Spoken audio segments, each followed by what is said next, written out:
ilaha illallah, la ilaha illallah, la ilaha illallah, la ilaha illallah, la ilaha illallah, la ilaha illallah, la ilaha illallah. Assalamualaikum warahmatullahi taala wabarakatuh. A'udzubillahi minasyaitonir rajim. Bismillahirrahmanirrahim. Alhamdulillahil qail walamma jaa Musa limiqatina wa kallamahu rabbuhu qala rabbi arini andur ilaik qala lan tarani walakin dur ilal jabali fa in istaqarra makanahu fasawfa tarani falamma tajalla rabbuhu lil jabali ja'alahu dakka wa kharra Musa sa'iqa falamma afaqa qala subhanaka tubtu ilaika wa ana awwalul mu'minin asyhadu an la ilaha illallah wahdahu la syarikalah wa asyhadu anna Muhammadan abduhu wa rasuluh. Allahumma shalli ala sayyidina Muhammadin nuril anwar wa ala alihi al-azhar wa asbil ahyar wa sallim tasliman katsira. Allahumma nawwir qulubana bi nuri hidayatika kama nawwartal arda bi nuri syamsika abadan abada bi rahmatika ya arhamar rahimin. Sedang pendengar yang dirahmati Allah sekalian, insyaallah kuliah kita pada malam ini adalah merupakan lanjutan daripada kuliah yang lepas, iaitu yang berkaitan dengan hikmah amalan bersuluk atau hikmah amalan uzlah dan khalwat. Kita mulakan tinjauan kita mengenai hikmah suluk atau uzlah dan khalwat ni menerusi konsep kasyaf. Kalimah kasyaf memang sudah terkenal di kalangan para peminat tasawuf, pengamal tarekat. Jadi pada malam ini saya akan kaitkan bagaimana amalan bersuluk atau uzlah dan khalwat ini akan dikurniakan oleh Allah mereka yang bersuluk kasyaf. Saya ajak para pendengar sekalian menelitikan tentang pengalaman kasyaf ini daripada apa yang dialami oleh golongan ulul albab, seperti yang Allah ceritakan di dalam ayat 190 hingga 191 surah Al Imran. Bismillahirrahmanirrahim. Inna fi khalqis samawati wal ard wa ikhtilafil laili wan nahar la ayatil liulil albab alladzina yadhkuruna Allaha qiyaman wa qu'udan wa ala junubihim wa yatafakkaruna fi khalqis samawati wal ard rabbana ma khalaqta hadza batila subhanaka faqina adzaban nar. Dalam ayat yang ke-190 Allah jelaskan bahawa golongan ulul albab telah dapat melihat dengan pandangan hati mereka ayat-ayat Allah yang tersirat di dalam semua kejadian yang terletak di langit maupun kejadian-kejadian yang berada di bumi, begitu juga yang ayat-ayat Allah yang terdapat dalam peredaran masa malam dan siang. Inna fi khalqis samawati wal ardi wa ikhtilafil laili wan nahar la ayatil liulil albab. Sesungguhnya di dalam kejadian-kejadian yang di langit maupun yang di bumi maupun dalam peredaran masa malam dan siang terdapat ayat-ayat Allah yang dapat disaksikan, dilihat oleh pandangan roh atau pandangan hati ulul albab. Ini bermakna golongan ulul albab telah dikurniakan oleh Allah ilmu kasyaf atau al-ulum al-mukasafah, berbagai ilmu kasyaf. Kenapa golongan ulul albab ni dikurniakan oleh Allah ilmu kasyaf? Kenapa berbagai hijab yang melindungi pandangan hati, pandangan roh mereka diangkat, dikasyafkan oleh Allah? Jawabannya ialah kerana mereka telah melakukan uzlah dan khalwat atau melakukan amalan bersuluk yang membolehkan mereka terus berzikir dan tafakur. Alladzina yadhkuruna Allah qiyaman wa qu'udan wa ala junubihim wa yatafakkaruna fi khalqis samawati wal ard.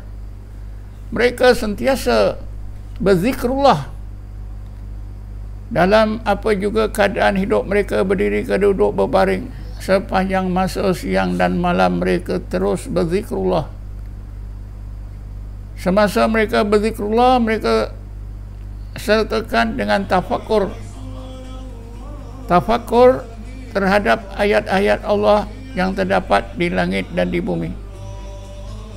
Jadi kerana mereka beruzlah, berkhalwat, mereka mampu terus menerus berzikir dan tafakur, sehingga akhirnya Allah kasyafkan, Allah angkatkan berbagai hijab yang menutupi, yang melindungi pandangan hati mereka atau pandangan roh mereka, sehingga mereka dapat menggunakan pandangan hati atau pandangan roh untuk melihat ayat-ayat Allah yang tersirat dalam semua kejadian, dengan tujuan supaya kita dapat penjelasan yang lebih baik. Marilah kita fahami apa yang dimaksudkan di dalam kejadian yang di langit, di dalam kejadian-kejadian yang di bumi, dan dalam peredaran masa malam dan siang. Untuk memahami dengan lebih jelas, kita perlu memahami kejadian alam yang nyata ini atau alam syahadah ini. Alam yang nyata atau alam syahadah atau alam zahir di mana kita duduk ini dikenali di dalam Quran dengan alam mulki. Di dalam alam nyata ini terdapat alam gaib, terdapat alam batinnya, terdapat lapisan dalamannya, disebut dalam Quran dengan alam malakut.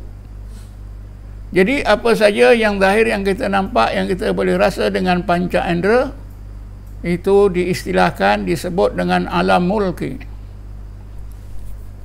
Apa yang tersirat di dalamnya atau batin semua kejadian yang kita nampak ini diistilahkan dengan alam malakut.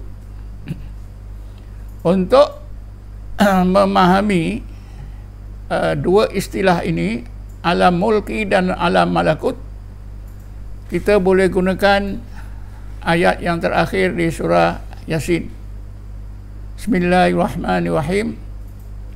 Fasubhanalladzi biyadihi malakutu kulli syai'in wa ilaihi turja'un.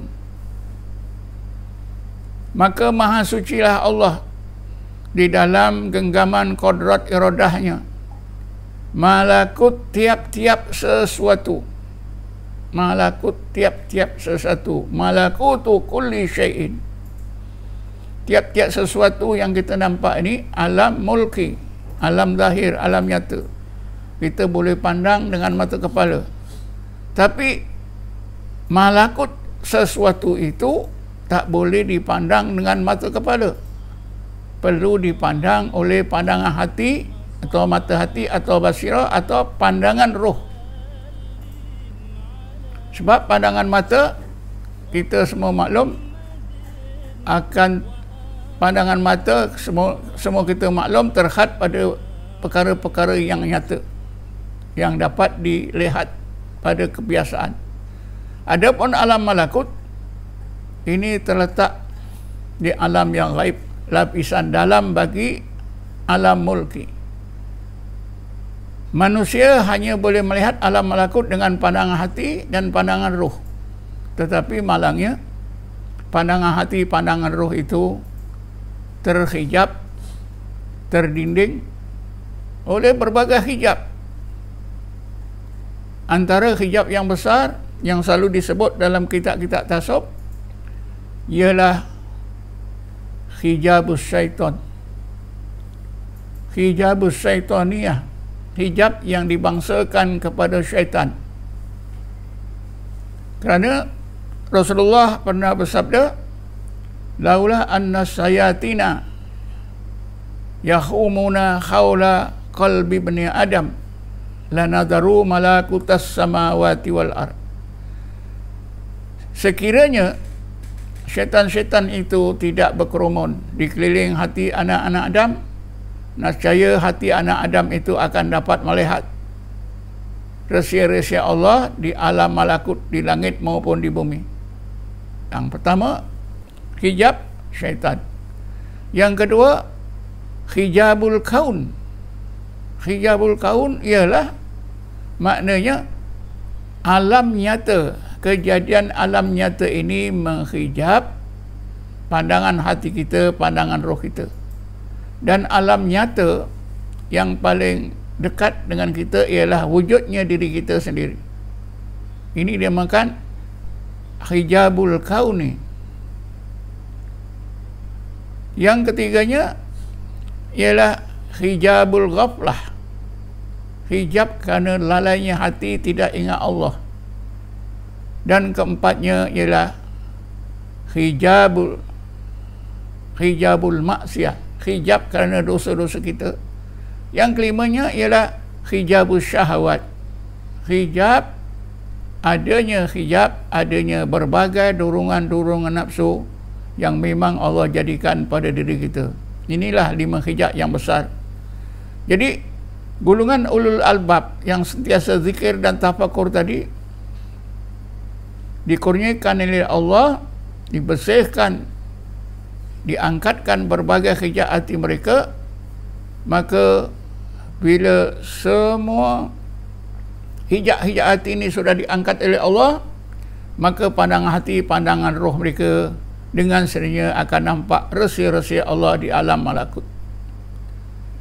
Untuk mencerahkan lagi konsep ini, maka kita lihatlah apa yang dialami oleh Nabi Ibrahim AS. Nabi Ibrahim AS telah dikurniakan oleh Allah dengan diangkatkan berbagai hijab yang melindungi pandangan hati, pandangan roh, sehingga pandangan hati, pandangan roh Nabi Ibrahim nampak rahsia-rahsia Allah di alam malakut. Bismillahirrahmanirrahim. Wa kadzalika nuri Ibrahima malakutas samawati wal ard waliyakuna minal muqinin. Demikianlah kami perlihatkan dalam pandangan hati, pandangan roh Ibrahim AS rahsia-rahsia aku di alam malakut yang di langit dan di bumi. supaya Ibrahim alaihissalam menjadi salah seorang mukminin. Bila Allah angkatkan berbagai hijab, kasyafkan berbagai hijab yang melindungi pandangan hati, pandangan roh Nabi Ibrahim, maka pandangan hati, pandangan roh Nabi Ibrahim nampak ayat-ayat Allah, rahsia-rahsia Allah di alam malakut. Dengan sendirinya, maka ilmu Nabi Ibrahim ditingkatkan oleh Allah kepada ma'rifatullah, daripada ilmu biasa kepada ilmu yakin, daripada ilmu di akal, di lidah, kepada ilmu dalam hati. Nabi Ibrahim disebut oleh Allah waliyakuna minal mukinin. Nabi Ibrahim alaihissalam menjadi seorang mukinin. Ini menandakan bahawa Nabi Ibrahim ketika dikasyafkan oleh Allah benar-benar nampak ayat-ayat Allah yang tersirat di dalam alam malakut. Itulah yang menyebabkan peningkatan ilmu Nabi Ibrahim daripada ilmu pada akal kepada ilmu dalam hati. Nabi Ibrahim menjadi seorang muqinun. Begitulah juga golongan ulul albab. Mereka dikurniakan oleh Allah melihat ayat-ayat Allah yang tersirat di dalam semua kejadian di langit, di bumi, dan dalam peredaran masa, malam dan siang. Kerana berbagai hijab hati mereka dikasyafkan oleh Allah Subhanahu wa ta'ala.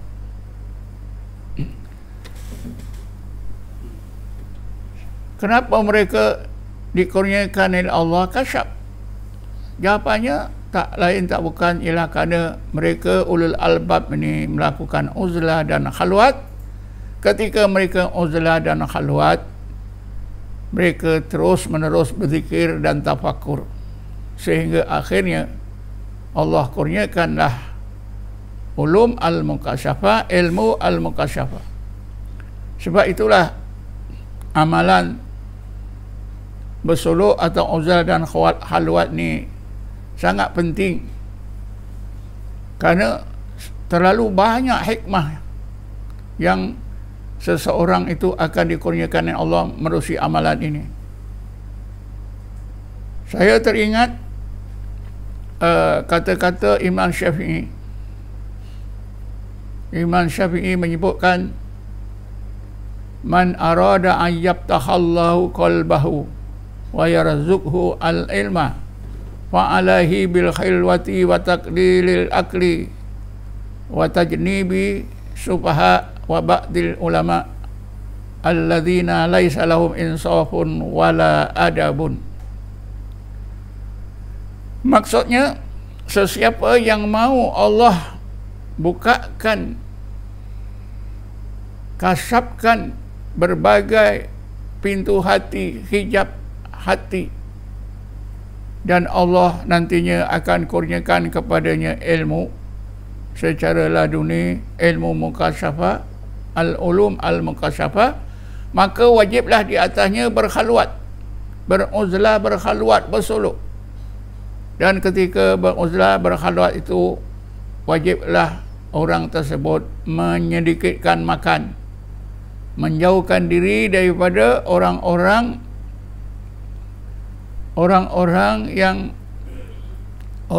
yang bodoh, orang-orang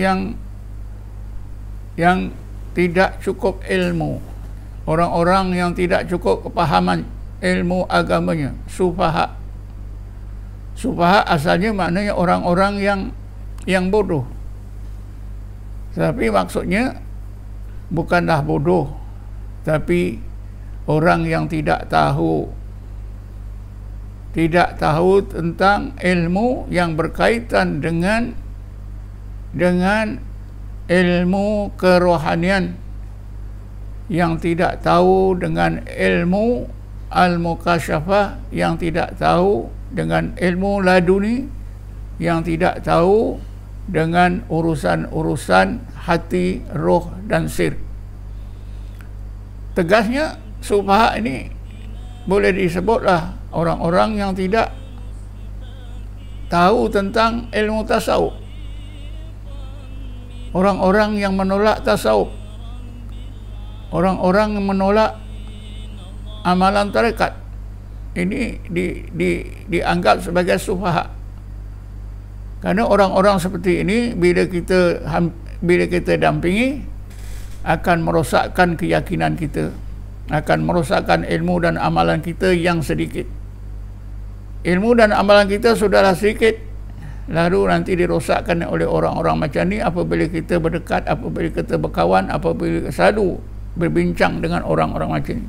Jadi kata Imam Syafi'i, hendaklah kita jauhkan golongan sufaha. Dan juga sebahagian ulama yang ikutkan nafsu dan tidak ada adab. Ini tak perlulah saya ulas. Jadi Imam Syafi'i menasihatkan kita supaya kita bersolok. Bila kita solok, Allah akan kasyafkan berbagai hijab hati.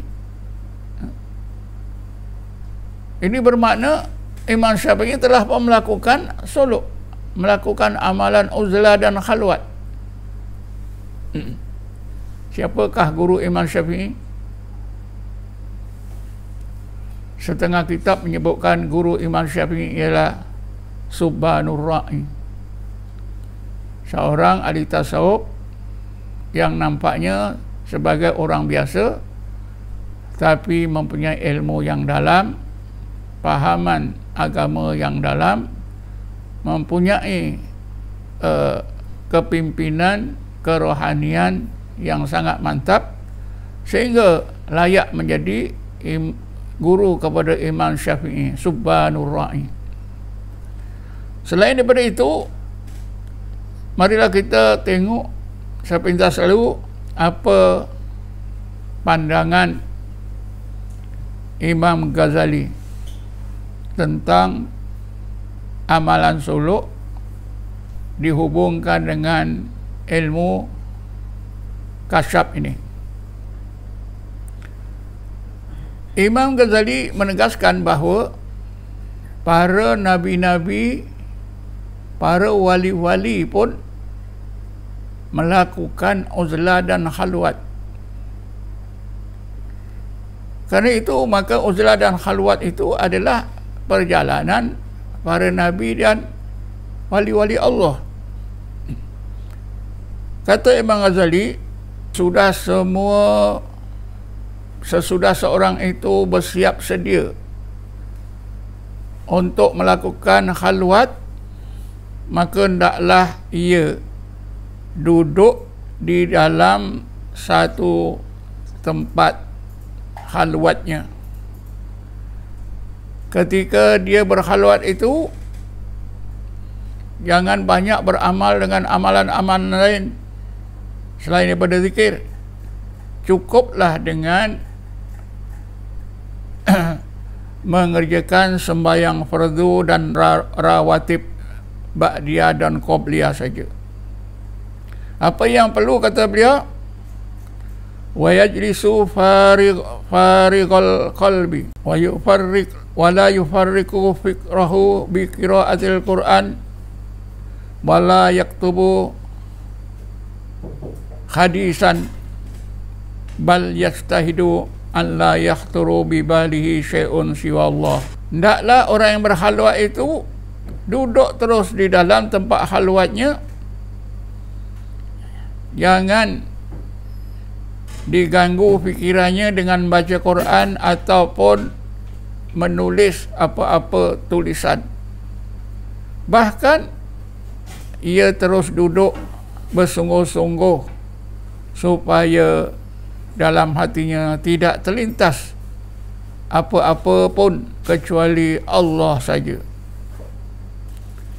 Fala yazalu ba'da julusihi fi khalwati qailan bilisani Allah Allah Allah ala dawam ma'a khuduril qalbi.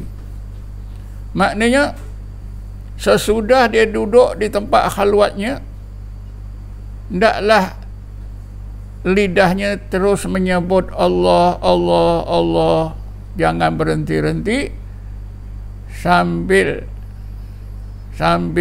hatinya itu tertumpu sepenuhnya kepada Allah Subhanahu wa taala.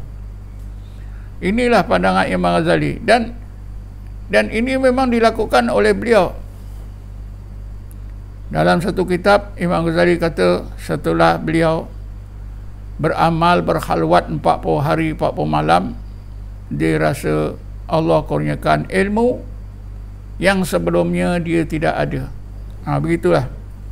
Jadi pandangan Imam Syafi'i dan Imam Ghazali dapat membantu meyakinkan kita bahawa amalan suluk, uzlah dan khalwat ni banyak faedahnya, banyak hikmahnya. Golongan ulul albab telah pun dikurniakan oleh Allah ilmu mukasyafah dengan cara Allah kasyafkan berbagai hijab hati dan roh mereka, sehingga pandangan hati dan atau basirah dan roh mereka nampak ayat-ayat Allah yang tersirat di langit dan di bumi dan dalam peredaran masa malam dan siang. Tentu kita ingin penjelasan bagaimanakah proses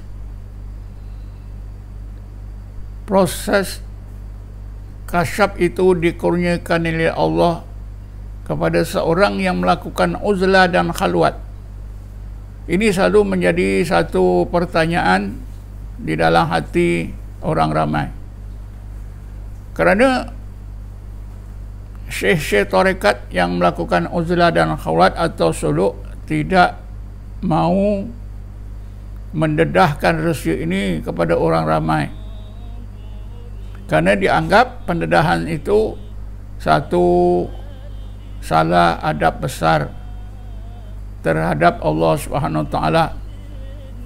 Dianggap mendedahkan rahsia-rahsia ini semua sebagai satu amalan khianat terhadap rahsia Allah Subhanahu Wa Taala. Tapi sebenarnya ada juga, ramai juga syekh-syekh tarekat yang membolehkan apa yang patut diceritakan kepada orang ramai, asalkan orang yang menceritakan itu mesti menjaga batas-batas sepadan-sepadan yang telah ditetapkan, iaitu jangan menyebutkan perkara-perkara yang berkaitan dengan al-umur az-zawqiyah, pengalaman-pengalaman zawqiyah. Ada perkara-perkara yang tak boleh diceritakan. Oleh kerana itulah maka setengah syekh-syekh dalam tarekat ini mengambil jalan mudah, jangan ceritakan semua. Tapi sebenarnya bukan ambil itu. Ada perkara yang boleh diceritakan, ada perkara yang tak boleh diceritakan. Jadi pada malam ini saya ingin menceritakan pengalaman ulul albab dalam proses mereka dikurniakan oleh Allah, dikasyafkan berbagai hijab hati mereka, sehingga mereka nampak ayat-ayat Allah yang tersirat dalam semua kejadian. Kita boleh gunakan untuk memahami proses mukasyafah ini daripada apa yang telah diterangkan oleh setengah ulama tasawuf seperti Ibnu Athaillah dalam kitabnya Al-Hikam, begitu juga seperti Ibnu Khaldun dalam kitabnya Sifat Usail li Tahdhifil Masail. Kita juga boleh perkasakan hujah-hujah kita dengan ayat-ayat Quran. Allah Subhanahu Wa Taala menyebutkan dalam firman-Nya, Bismillahirrahmanirrahim, awaman kana mayitan fa akhyainahu wa ja'alna lahu nuran yamshi bi finnas kaman masaluhu fi dhulumat laisa bi kharijin minha. Adakah orang yang hatinya mati lalu kami hidupkan? Sesudah kami hidupkan, kami jadikan dalam hati yang hidup itu nur. Dengan nur tersebut, orang tersebut akan dapat menimba ilmu. Ilmu yang tak dapat ditimba oleh akal. Hati mereka yang hidup bercahaya itu akan dapat menimba ilmu. Itulah ilmu mukasyafah. Itulah ilmu laduni. Itulah ilmu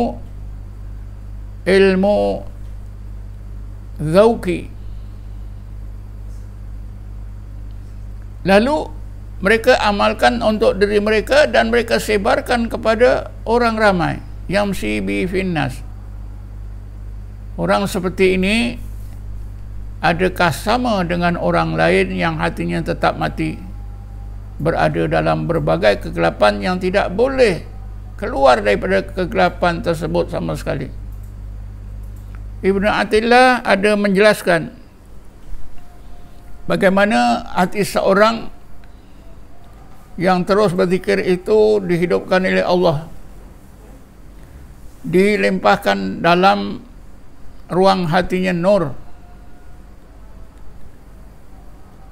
Kata Ibnu Athilah, bila seorang itu terus menerus berzikir, tak berhenti-henti, ini biasanya terus menerus berzikir itu dalam uzlah dan khalwat, dalam bersolok, maka Allah Subhanahu wa taala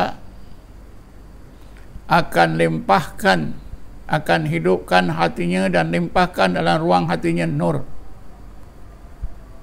Ibnu Athilah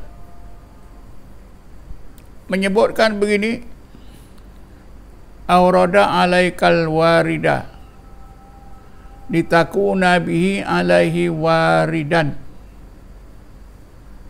Allah akan limpahkan nur ke dalam ruang hati anda kerana anda terus berzikir. Dengan nur tersebut, hati anda akan dihidupkan oleh Allah dan hati anda akan merasa wujudnya hubungan diri anda dengan Allah Subhanahu wa taala. Dan kerana itu hati anda mempunyai persediaan untuk menerima berbagai kurnia Allah Subhanahu wa taala di dalam hati anda. Maksudnya, bila seorang yang bersolok tadi terus berzikir berhari-hari, Allah akan hidupkan hatinya. Allah akan limpahkan dalam ruang hatinya nur intibah. Dengan nur intibah ini, maka hati yang mati jadi hidup. Awaman kana mayitan fa ahyainahu. Adakah orang yang hatinya mati itu lalu kami hidupkan? Kenapa Allah hidupkan?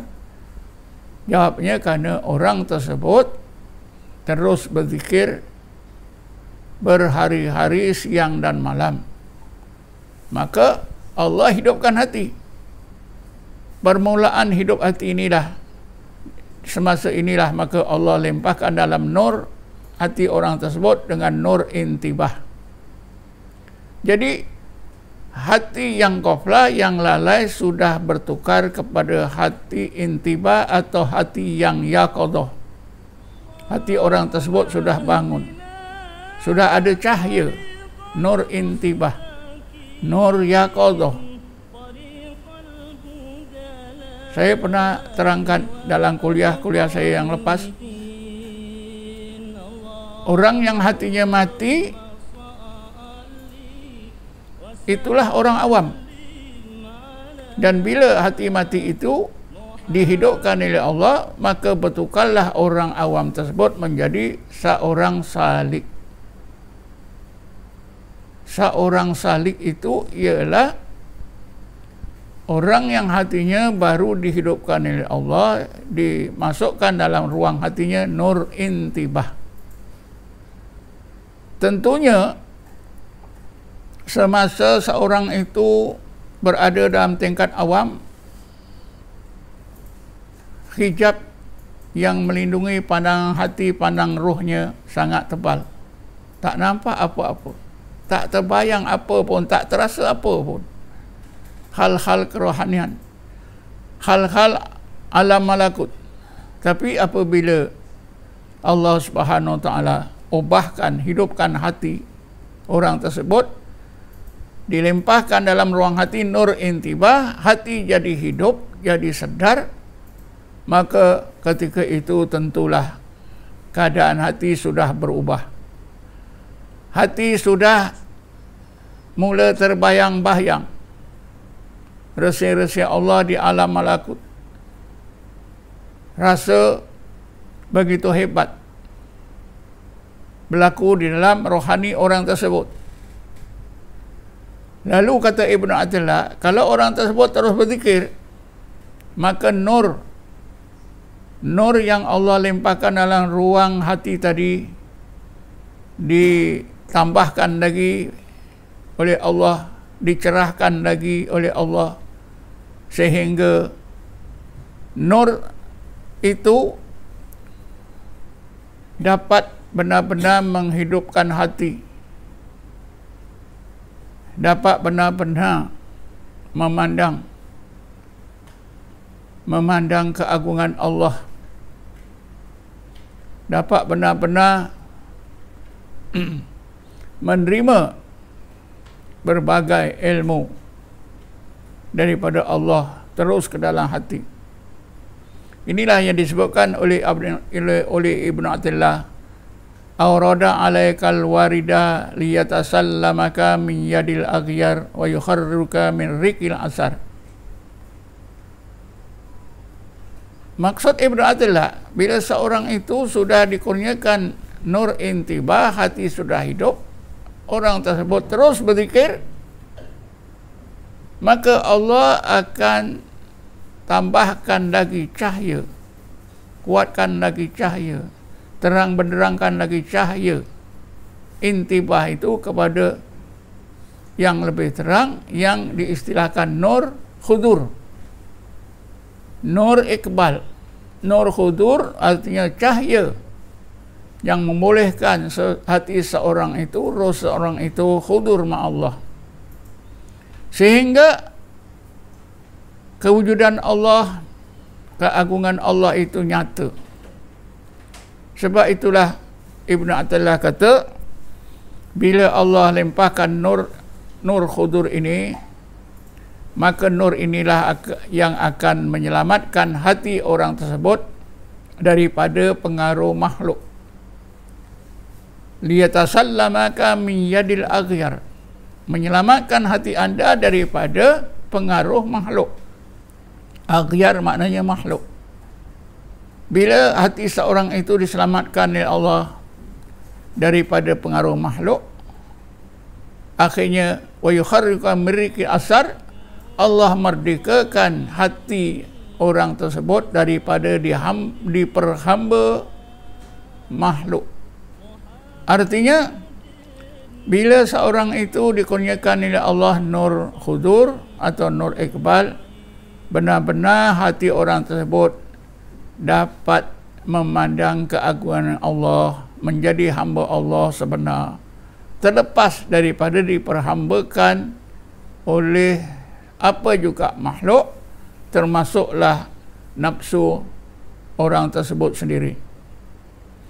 Kemudian akhir sekali kata Ibnu Athaillah, nur khudur ini boleh ditingkatkan lagi oleh Allah kepada nur yang terakhir, iaitu nur al-wisal. Ibnu Athaillah menyebutkan, awrada alaikal warida liyukhrijuka min sijni wujudika ila fadai syuhudika. Allah limpahkan ke dalam ruang hati anda nur al-wisal. Dengan nur tersebut, maka dapatlah mengeluarkan hati anda daripada penjara wujud diri, sehingga hati anda berada di satu medan yang sangat luas, ketika anda musahadah terhadap rahsia-rahsia Allah Subhanahu wa taala. Maknanya bila seorang itu dikurniakan oleh Allah nur al-wisal, meningkatlah daripada nur khudur kepada nur wisal, maka hati orang tersebut benar-benar akan dapat mengenal Allah Subhanahu wa taala. Dikurniakan oleh Allah kasyaf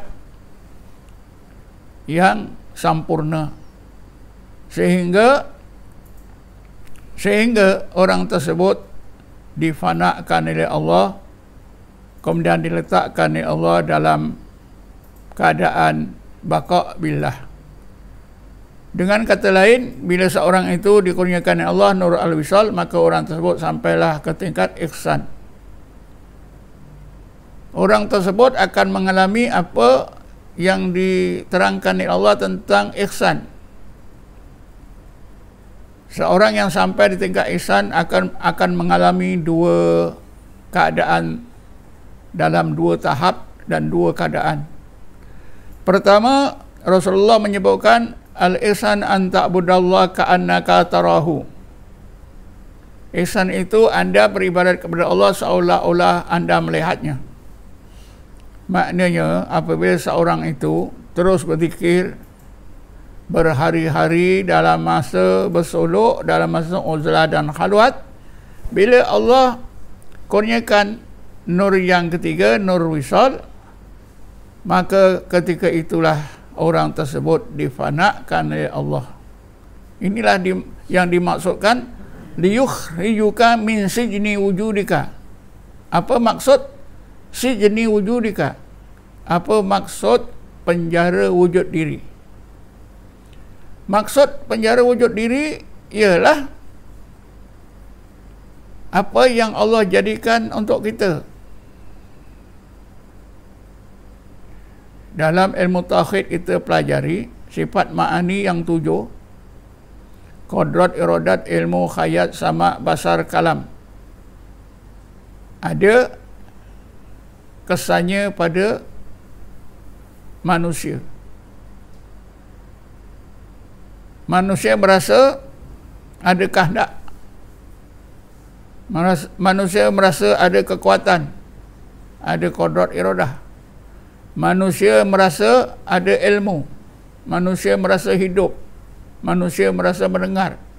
Manusia merasa melihat. Manusia merasa bercakap. Manusia juga merasa ada wujud diri. Inilah yang dimaksudkan penjara wujud diri. Selagi kita merasa ada daya, ada kekuatan, ada wujud diri, ada pendengaran, ada penglihatan, ada ilmu, ada percakapan dan sebagainya, maka berarti kita berada dalam penjara wujud diri. Dalam penjara wujud diri ini kita tak akan dapat kenal Allah. Jadi apabila kita dikurniakan oleh Allah nur yang ketiga, nur wisal, maka kita dikeluarkan oleh Allah daripada penjara wujud diri. Semua sifat-sifat tadi difanakan oleh Allah, dihilangkan oleh Allah. Orang yang difanakan oleh Allah, dia akan terasa tak ada daya, tak ada kekuatan, tak ada pendengaran, tak ada penglihatan, tak ada ilmu, ya. Tidak boleh bercakap, semuanya tidak ada.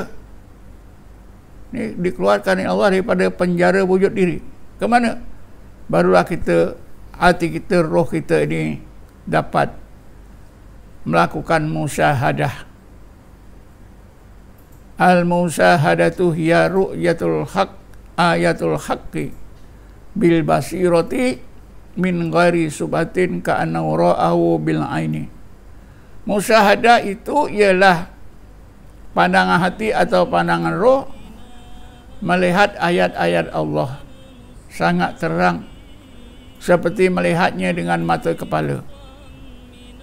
Jadi ketika itulah, ya, ketika itulah orang tersebut mengalami apa yang Rasulullah sebut. Anda beribadat kepada Allah seolah-olah melihat Allah. Kenapa seolah-olah melihat Allah?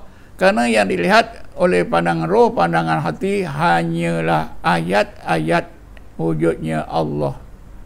Ayat-ayat yang menunjukkan sifat-sifat jalal dan jamalullah, bukan zat Allah Subhanahu wa taala. Sebab itulah setinggi seseorang manusia itu kenal Allah, sampailah kepada takat anta abudallah ka'annaka tarahu. Beribadat kepada Allah seolah-olah memandangnya, yang bermaksud roh manusia itu hanya dapat memandang ayat-ayat kewujudan Allah, keagungan Allah, kesempurnaan Allah. Inilah sebenarnya yang dikurniakan oleh golongan ulul albab. Inna fi khalqis samawati wal ard wa ikhtilafil laili wan nahar la ayatil li ulil albab. Sesungguhnya di dalam kejadian-kejadian yang di langit maupun yang di bumi maupun dalam peredaran malam dan siang terdapat ayat-ayat Allah yang dapat dipandang oleh pandangan hati, pandangan roh ulul albab dengan cara dikasyafkan berbagai hijab hati dan pandangan roh mereka. Jadi kerana itulah maka ulul albab tentunya disampaikan oleh Allah tingkat ihsan. Ketika itulah ulul albab terasa seolah-olah mandang Allah, kerana dapat melihat ayat-ayat Allah dengan jelas ketika itu. Tapi Rasulullah dalam hadis tentang ihsan itu menyebutkan seterusnya, fa in lam takun tarahu, sekiranya anda tidak seolah-olah melihatnya lagi, fana itu berakhir, maksudnya fa innahu yaraka, anda akan terasa Allah sentiasa memantau diri anda. Inilah baqa' billah. Baqa' billah. Jadi menerusi amalan suluk, seseorang itu akan dikurniakan oleh Allah ilmu kasyaf, dibukakan berbagai hijab hati, hijab roh, dapat melihat ayat-ayat Allah yang tersirat dalam semua kejadian atau yang berada di alam malakut. Dengan itu mereka ini dikatakan dapat mengenal Allah menerusi dalil yang ketiga, iaitu ayatun masyhudah. Dalam ilmu tasawuf, saya ingatkan dalam pelajaran tauhid kita diberitahu sejak kita belajar ilmu tasawuf, sejak kita belajar mengenal Allah di dalam ilmu kalam, ilmu tauhid, kita diberitahu dalam kitab-kitab oleh ustaz-ustaz kita pun ustaz-ustaz kita pun bagi tahu bahawa dalil mengenal Allah itu dua, iaitu ayat-ayat Quran, ya. Ini dalil nakli, satu lagi dalil akli, dalil logik akal, itu saja. Tetapi bila kita belajar ilmu tasawuf, beramal dengan tarekat, ada satu lagi dalil, iaitu dalil yang dilihat oleh pandangan hati, ayatun masyhudah. Buktinya golongan ulul albab telah dikurniakan oleh Allah ayatun masyhudah. Roh mereka dapat musyahadah terhadap ayat-ayat Allah yang berada di alam malakut. Jadi kerana itulah mereka dikurniakan oleh Allah iman musyahadah, dan arti musyahadah itu ialah al-musyahadatu hiya ru'yatul ayatul haqqi bil basirati aw bir ruhi min ghairi subhatin ka'annahu ra'ahu bil ain. Musyahadah itu ialah melihat ayat-ayat Allah dengan pandang hati atau pandangan roh dengan terang tanpa ada keraguan, kerana ketika itu roh memandang dengan jelas seperti mereka memandang dengan mata kepala. Jadi ulul albab dapat mengenal Allah dengan tiga dalil, dengan dalil nakli, dalil akli, dan dalil yang dimusahadahkan oleh mata hati. Kalau dalam bahasa Arabnya ayatun makru'ah, ayatun mar'iyah, wa ayatun masyhudah. Dalil-dalil yang dibaca, Quran, sunnah, hadis, ya. Ayatun mar'iyah, dalil-dalil yang dilihat oleh mata kepala, wa ayatun masyhudah, dalil-dalil yang dimusyahadahkan oleh pandangan hati. Jadi daripada apa yang saya terangkan daripada tadi, kita nampak, ya, hanya seseorang yang bersolok dan beramal dengan zikir dan tafakur yang berterusan di bawah pimpinan seorang syekh mursyid sahaja yang ada peluang untuk dikurniakan, untuk menerima kurniaan daripada Allah, apa yang telah dikurniakan oleh Allah kepada golongan ulul albab, iaitu berbagai hijab yang melindungi pandangan hati, pandangan roh, pandangan sir, dikasyapkan oleh Allah. Dan kasyap ini memang ada, ya. Buktinya tadi ulul albab, ya.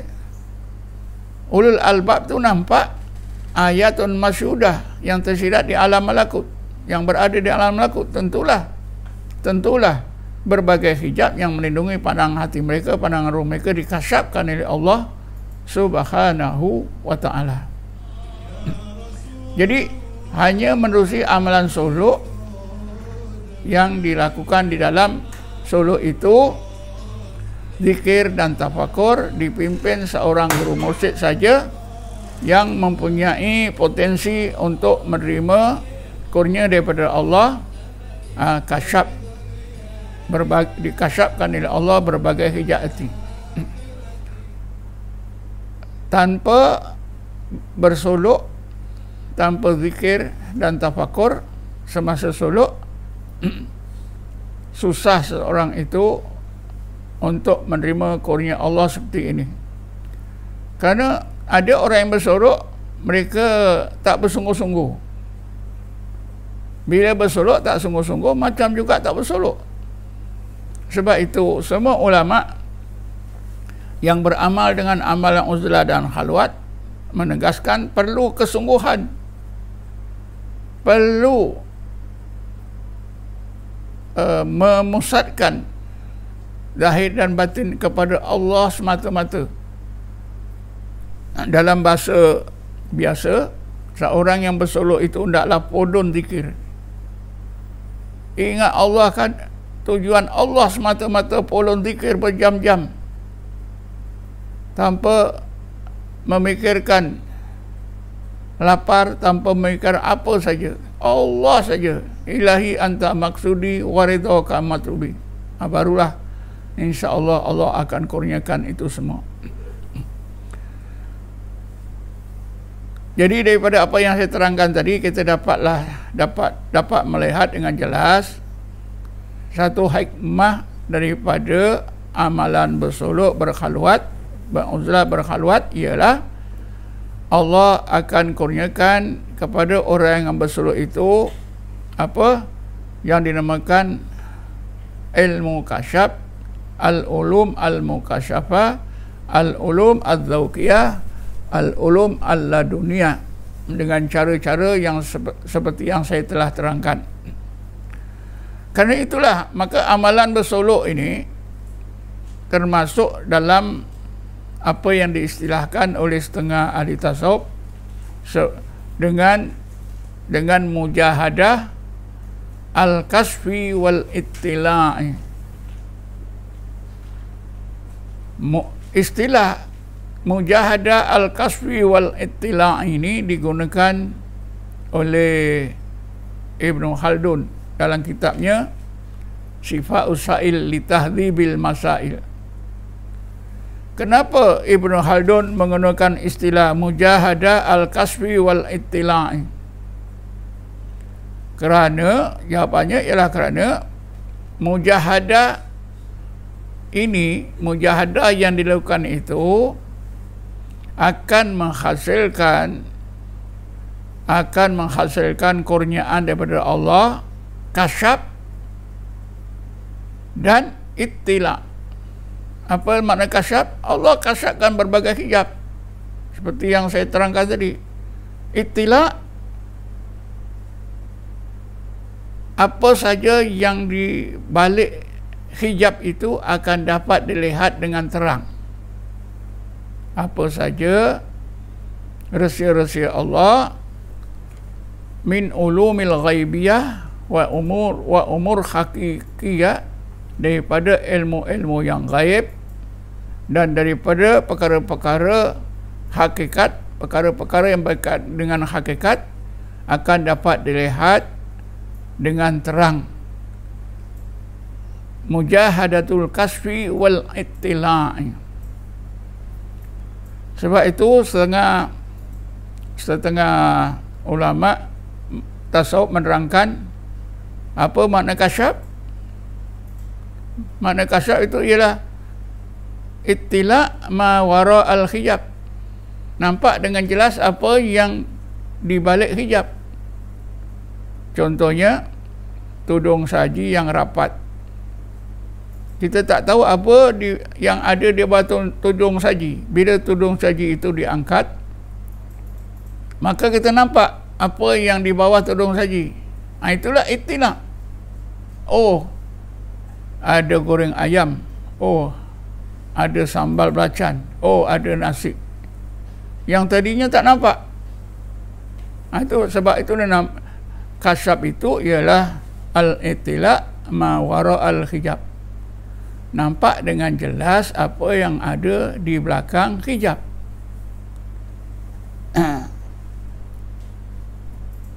Dari segi istilah, kasyaf itu ialah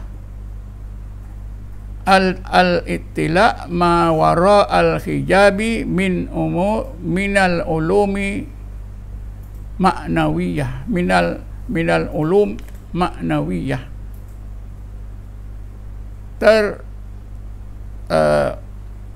Nampak dengan jelas apa yang ada di belakang hijab, di sebalik hijab, daripada ilmu-ilmu yang gaib. Misalnya tadi tentang sifat-sifat Allah, qadrat, irodat, ilmu, hayat, sama, basar. Rahsia sifat-sifat Allah ini akan terbongkar. Kita akan dapat faham. Rupanya yang ada pada kita qadrat dan iradah, qadrat, iradat, ilmu, hayat, sama, basar, kalam, termasuklah wujud kita ni, tak ada pada kita. Yang ada itu ialah kesan. Kesan daripada qadrat, iradat, ilmu, hayat, sama, basar, kalam. Sehingga ada orang yang salah faham, iaitu golongan orang yang belajar mengenal diri, diiktikadkan Allah itu ada dalam diri manusia. Qadrat, iradat, ilmu, hayat, sama, basar itu ada dalam diri manusia, wujud pun ada, maka dianggap Allah itu ada dalam diri. Ini salah. Sebab yang ada pada kita itu hanyalah kesan. Kesan lain daripada yang memberi kesan. Kesan lain daripada yang memberi kesan. Khalik, pencipta, lain daripada yang diciptakan makhluk. Khalik lain, berbeza dengan makhluk. Manusia yang membuat bangku, manusia itu lain daripada bangku, bangku lain daripada manusia. Tapi itulah duka cita sangat orang-orang yang belajar ilmu mengenal diri, ilmu mengenal hakikat diri, mereka sudah tersesat bahawa Allah ada dalam diri kita. Sebab itu mereka iktikadkan bila seorang itu solat, bila seorang itu mengerjakan sembahyang, maka orang yang sembahyang tadi menyembah, bukan menyembah Allah, tapi yang disembah ialah yang menyembah. Karena apa? Karena pada iktikad mereka Allah itu ada dalam diri seseorang. Sedangkan apa yang sebenarnya, apa yang ada beri kita ni, sifat-sifat Allah itu hanya kesan. Allah bersifat qadrat, iradah. Kita macam ada qadrat, iradah. Ini kesan saja. Bukan Allah ada dalam diri kita, sebab Allah itu tidak bertempat. Allah tidak bertempat. Bila Kenapa Allah tidak bertempat? Kerana Allah tidak jirim, tidak arat. Yang perlu tempat ialah bila jirim dan arat. Tapi Allah bukan jirim, bukan arat. Zat Allah tak dapat diketahui. Laisa kamitslihi syai'un. Sebab itu siapa mengiktikadkan Allah ada dalam diri, ini terpengaruhlah dengan pandangan golongan khululiyah, golongan ittihadiyah yang sudah disepakati, diijma'kan oleh ulama sebagai golongan yang sesat. Jadi kata Ibnu Khaldun, bila seorang melakukan mujahadah al-kasf ini di bawah pimpinan seorang syekh, melakukan terus amalan bersuluk dalam keadaan uzlah dan khalwat, maka Ibnu Khaldun kata akan berlakulah dua proses yang berlawanan. Bagi seorang yang bersuluk tadi, orang yang bersuluk ini dianggap oleh Ibnu Khaldun sebagai melakukan mujahadah al-kasfi wal ittila'i. Semasa seorang itu bersuluk atau melakukan mujahadah al-kasfi wal ittila'i ini di bawah pimpinan syekh. Kenapa perlu pimpinan syekh? Kerana menerusi syekh lah, atau guru mursyid itulah ya mengalirnya syafaat Nabi Muhammad sallallahu alaihi wasallam. Syafaat Nabi Muhammad itu akan mengalir kepada seorang syekh. Syekh itu dapat syafaat itu daripada gurunya sampailah kepada Rasulullah. Jadi syafaat itu akan mengalir kepada orang yang bersuluk, orang yang beruzlah, berkhalwat. Ini menyebabkan lama kelamaan berlakulah dua proses kejadian yang berlawanan. Apa dia dua proses kejadian yang berlawanan? Yang pertama aspek jasmani, yang kedua aspek rohani.